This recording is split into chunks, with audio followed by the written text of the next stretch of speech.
Assalamu alaikum wa rahmatullahi ta'ala wa barakatuh. Take my cordial love all time, my friend, near and far, কাছে দূরের বন্ধুরা। শুকরিয়া মহান আল্লাহ তাআলার, যে মহান আল্লাহ তাআলা আপনাদের সামনে কথা বলার সুযোগ দিলেন। যে ফুল ফোটে সংগ্রামে অবিরাম, নিরন্তর রবে তার মহিমার নাম। আল্লাহ তাআলা সবচেয়ে ভালোবাসতেন বিশ্বনবী মুহাম্মদ ইসলামকে, আর সেই মহানবী সাল্লাল্লাহু আলাইহি সাল্লাম পৃথিবীতে সবচেয়ে দুঃখ এবং কষ্ট করেছেন। ওয়াল্লাযী আরসালা রাসূলাহু বিল হুদা ওয়া দীনিল হক লিইয়ুযহিরাহু আলা দীনি কুল্লিহি ওয়ালাউ কারিহাল কাফিরুন।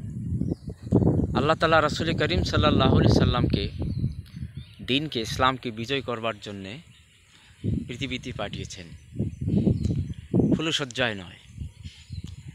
তিনি কষ্টের মাধ্যমে, সংগ্রামের মাধ্যমে, বিপ্লবের মাধ্যমে, ত্যাগ এবং কোরবানির মাধ্যমে, তার অক্লান্ত দাওয়াতি কাজের মাধ্যমে তিনি মানুষের ডোর টু ডোর, মানুষের দুয়ারে দুয়ারে কালেমায়ে তাইয়্যিবার সত্যের বাণী প্রচার করেছেন, পয়গাম পৌঁছে দিয়েছেন। তাকে মাতৃভূমি ত্যাগ করতে হয়েছে, হিজরত করতে হয়েছে, তাকে অকথ্য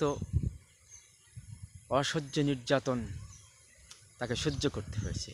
শিয়াবে আবি তালেব নামক গিরি উপত্যকায় তাকে তিনটি বছর বন্দি জীবনযাপন, কারারুদ্ধ জীবনযাপন করতে হয়েছে।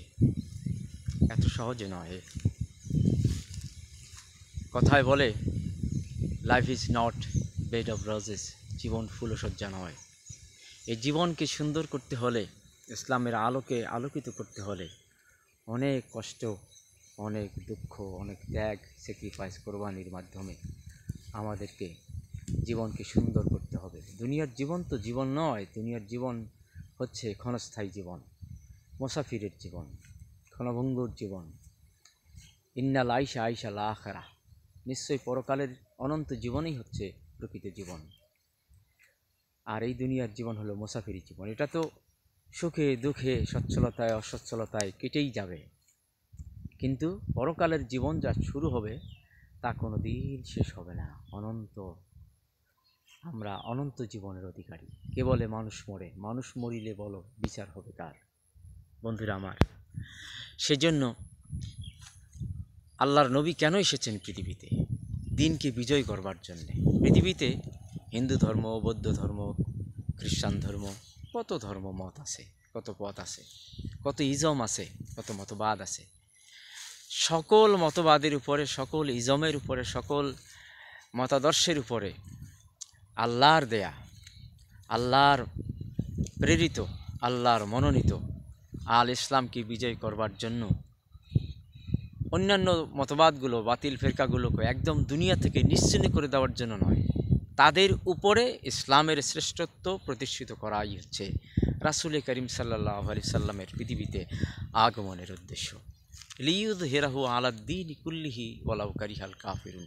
অবশ্য কাফের মুশরিকেরা এটা পছন্দ করবে না, বরদাস্ত করবে না, তা ঠিক আছে, কিন্তু কাজ তো আমাদেরকে, রাসূল করিম সাল্লাল্লাহু আলাইহি সাল্লামের রেখে যাওয়া কাজ তো আঞ্জাম দিতে হবে। সে আঞ্জাম দেবার জন্য পৃথিবীর সমস্ত মুসলমানদের উদাত্ত আহ্বান জানাই। শুধু নামাজ পড়াই ইসলাম নয়, শুধু দাড়ি টুপি রাখাই ইসলাম নয়। ইসলাম একটি চূড়ান্ত বিজয়ী মতাদর্শ এবং নির্ভুল, বিজ্ঞানসম্মত, আল্লাহ কর্তৃক প্রদত্ত, যিনি জ্ঞানের মালিক, যিনি সৃষ্টির মালিক, যিনি রিজকের মালিক, যিনি ক্ষমতার মালিক, আন্নাল কুওয়াতা লিল্লাহি জামিআ, তার রচিত সংবিধান এর চেয়ে নিখুঁত মানবতার কল্যাণের পক্ষে, এর চেয়ে নির্ভেজাল মানবতার কল্যাণের পক্ষে আর একটিও হতে পারে না। কাজে আসুন, নবী মুহাম্মদ সাল্লাল্লাহু আলাইহি সাল্লাম যে উদ্দেশ্যে নিয়ে পৃথিবীতে আগমন করেছেন, আমরা তার উম্মত। আমরা সেই উদ্দেশ্যকে আজকের এই পৃথিবীতে, আজকের এই আমাদের এই দুনিয়ায় বাস্তবায়ন করার জন্য আমরা সকলে যে যেভাবে পারি লেখায়, কথায়, বক্তৃতায়, কবিতা, গানে, সাহিত্যে, আমাদের বক্তৃতায়, আমাদের সাংগঠনিক কর্মকাণ্ডে, সকল ব্যাপারে আমরা দাওয়াতি কাজের মাধ্যমে মানুষের কল্যাণ, মানুষের সামাজিক কর্মকাণ্ডের সহযোগিতা করে মানুষের বিপদ আপদে তাদের পাশে দাঁড়িয়ে আমাদেরকে দিন বিজয়ের পথ সুগম করতে হবে। আল্লাহ তাআলা সে তৌফিক আমাদের দান করুন।